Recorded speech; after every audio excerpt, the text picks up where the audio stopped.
আছেন সবাই? আমাদের যে খাগড়াছড়ি সেক্টর আছে, সেক্টরের এই বিজিবির পক্ষ থেকে আমরা নিজস্ব অর্থ দিয়ে আপনাদের পাশে আমরা আছি, দেওয়ার চেষ্টা করছি। আপনাদের পাশে আমরা সবসময় থাকবো। তো এটাই আমাদের কাজ, এই জন্যই আমরা এখানে মোতায়েন আছি। বিজিবির সদস্যরা দিন রাত 24 ঘন্টা কষ্ট করে আপনাদের যাতে নিরাপত্তা আপনারা পান, নিরাপদে থাকতে পারেন এবং আপনাদের জীবন মান যেন উন্নত হয়,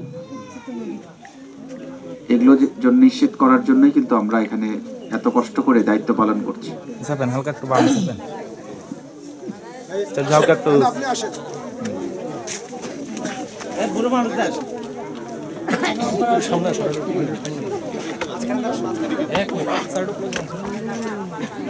sir please sir, sir please sir, sir sir please sir, sir please sir টিকিটটা নাও। ও স্যার আপনারা বসেন, আপনাদের কাছে চলে যান। আমি যাবো আপনারা বসেন। বসেন বসেন। Sir please sir, thank you sir. আর দেন স্যার। আসো বিজিবি আমাকে কম্বল দিয়েছি, আমি সবাই খুশি। বলেন। বিজেপি কম্বল দিয়ে দিয়েছে, আমরা খুশি হয়ে। আপনারা ভালো থাকেন। আর আরেকটা বিষয় ছিল, সেটা হচ্ছে এই যে সামনে ভারতের ভিতরে যে একটা মেলা হয়, এই যে 12 তারিখ থেকে শুরু হবে। তো এই মেলাটাই মূলত ভারতের অভ্যন্তরে হবে। তো আমরা যেহেতু বাংলাদেশি, আপনারা আমাদের দেশের অধিবাসী, তো আপনারা বর্ডার ক্রস করে যদি ভারতে যান ওই মেলায়, তাহলে এটা নিয়ম বহির্ভূত হবে, আইন অমান্য করা হবে, দেশের আন্তর্জাতিক আইন। সেই ক্ষেত্রে ভারতের যারা ওখানে বর্ডারের ফোর্স আছে, তারা কিন্তু আপনাদেরকে গ্রেফতার করতে পারে, অথবা পুলিশে দিয়ে দিবে, বা বিভিন্নভাবে আপনাদের হয়রানি করতে পারে। এমনকি গোলাগুলি করে আপনাদের দুই একজনকে যদি মেরেও ফেলে, বলবে যে তারা অবৈধভাবে আমাদের দেশে প্রবেশ করেছে, এই জন্য আমরা গুলি করে মেরে ফেলেছি।